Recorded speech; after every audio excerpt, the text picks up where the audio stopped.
Hello, warriors. How are you? Welcome to Breakthrough Thursday with Coach T. I'm so excited to share this word of inspiration with you, and I'm so excited for you to think from a different perspective.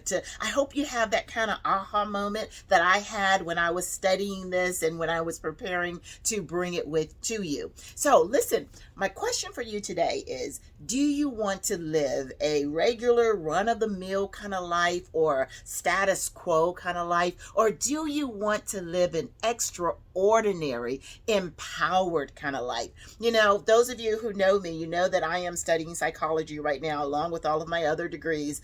I am working on my psychology degree because that is my love, and that's what I find that helps me most with my clients when I'm working with you on helping you get to the next level. So today we were discussing, or actually learning more about how we are products of our environment, how we are, some of us have a genetic disposition to certain things. And if you really begin to look at it, you can see the patterns that you have followed based on your parents' patterns and the patterns that they have followed based on their parents' patterns. And that's why a lot of people talk about generational curses, because it absolutely is a thing, right? You find yourself doing the exact same thing that your parents did. They did it because their parents did it, and they did it because their parents did it, right? Think about this. Think about the way that we discipline our children. I know with my son, we have this conversation all the time, and I've had to apologize to my son about the way that I discipline him for certain things. Now, I have no problem with disciplining your child, don't get me wrong, but there is a way, and certain things did not warrant the harsh discipline that I gave him, but it was because that was the way I was disciplined, and it was because that was the way my parents were disciplined, right? So they passed this along, and I kept that pattern going. And I'm hoping that when he has children, that he is able to see it now that we're having these open, transparent discussions, that he's able to see it and say, okay, I can stop this pattern. I don't have to do it the exact same way. So that's what I want to talk about today. What are you doing to change the patterns that you are familiar with? What are you doing to change your lifestyle? We always say we want to live a different life. We want to live a better life. We want to live a more empowered life, right? But what are you actively doing to make that happen? You know, I was studying this morning in my devotion. I got to make sure I got it right. Matthew 5:43, where Jesus was talking about this radical, extraordinary kind of life, right? He was talking about, it's really cool to love your friends, love people who do good stuff for you. All of us can do that. Who can't do that, right? But what I'm telling you is to live an extraordinary life, to live a radical life where you actually love your enemies. Woo, what? Love your enemies, right? So that's something radical. That's something that goes against the grain. That's something that, is not the pattern that we're used to. But if you want to have this extraordinary relationship with Christ, then you got to go against the grain. And that's what we're talking about today in today's lesson, right? We're talking about going against the grain. We're talking about changing. We're talking about making sure that you're changing. You're shifting the paradigm. You are changing from that pattern that you're used to, and you're taking on a new foundation so that you can leave a legacy for your children. So today is going to be a little bit longer than the other days because I really want to get into the discussion today. And the discussion today is 5 ways to invest in yourself. Like, why is that important, right? Because people who are radical, people who want to live an empowered life, people who want to live a different life, want to get out of that status quo, want to get out of that run the mill, humdrum life of doing the same thing that their parents did, that their parents did, that their parents did. They understand they got to do something different in order to make those changes. So one of the first things that I want to talk about today in 5 ways of investing in yourself. The first one, and maybe I won't even get into all of them today because I don't want this to go super long. So maybe I'm going to make this a little bit of a series. I just kind of decided that on the fly. Let's talk about 2 of them today. The first one is taking responsibility for the results of your life.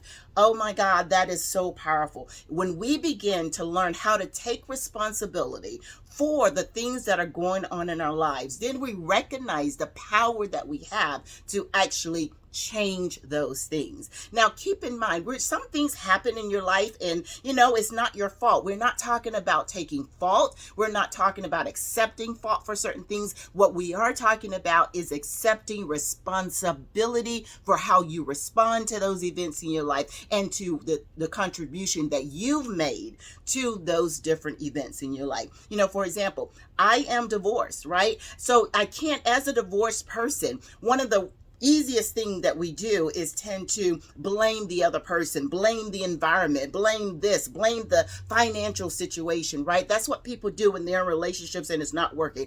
Oh, it's the finances. Oh, it's the intimacy. Oh, it's this. Oh, it's that. No, you have to stop and take responsibility for your contribution. What is it that you can do? What is it that you did to get to this point? Then you realize that you have the power to fix the situation. This is a big one, and I could go on and on talking about this, and I might just kind of add on to this one, but learn to take responsibility for the results where you are in your life right now. So if you're not financially where you want to be, guess whose responsibility that was? Guess whose responsibility that is? It is yours. It is your decisions. It's my decisions that I have made. Once I understand that it was my decisions, now I can begin to research and to learn to make better decisions, okay? And so that's what we mean by taking responsibility for the results in your life, whether it's financially, whether it's academically, whether it's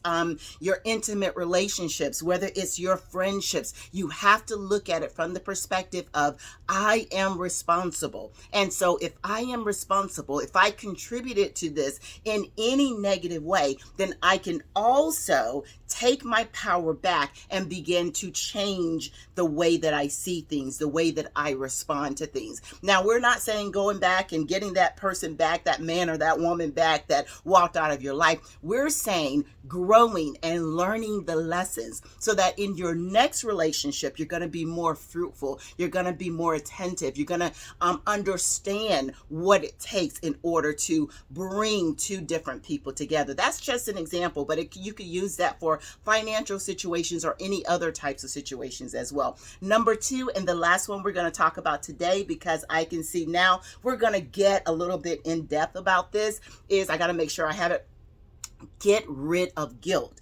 So once you begin to take responsibility, right? You take responsibility and you say, okay, this is what I did to lead up to this situation. Let's take finances. So let's say you're 40, you're 50, you're 30, you're however old, you're 60, and you don't have a savings account. You can't put your hands on $10,000. You don't have a retirement fund, right? You have to take responsibility for that. Recognize it's not the government's fault. It's not your parents' fault. It's not the boss's fault. It's not the fact that you weren't making enough money. It was your responsibility to secure your future, to secure your finances. Now that you've taken responsibility for that, now we can begin to think of ways to take back our power in that area and to begin to save, to begin to invest, to do what is necessary to rectify this situation, right? Now, obviously, we're going to have to redeem the time. So we totally get that part, right? But now you know. Now, the second part of this, though, is get rid of the guilt. Holding on to that guilt. Oh my God, I was so terrible at poor money management. Oh my God, I can't believe I let my relationship fail. Holding on to all of that guilt does not help you. It does not benefit you. In fact, what it's going to do is stop you. It is going to stagnate you. It's going to, sometimes it just makes you inert. It makes you just kind of pause and don't do anything because you feel so much guilt over the situation. So it's going to be important to get rid of the guilt. What do we mean by that? Look yourself in the eye and say, I forgive you. I had to do this for me. I forgive you, Tanya. I forgive you for making that decision. I forgive you. And I had to go through it one by one and go through each one of those decisions that I made. Because if you're not aware of it, if you're not aware of the problem areas, if you're not aware of the weaknesses, and this is something my pastor talked about last night in church, kind of interesting. If you're not aware of the areas that you need to improve, then you're going to keep making those same mistakes over and over again. So with that said, the 2 ways to invest yourself that we talked about this week was take personal responsibility for the results of your life and get rid of the guilt that you have for the mistakes or poor decisions that you may have made in your life. With that said, we're going to keep this going. I'm going to talk about, have 5 ways to invest in yourself. Those were the first 2, and I didn't realize we were going to get long-winded in this, but I really think that all the information that we shared is so important, and I hope that you will take the time to sit down and really watch this and really think about the 2 concepts that we talked about. And of course, if you have any questions at all, please reach out to me at Tanya@exclusivelyyoucoaching.com.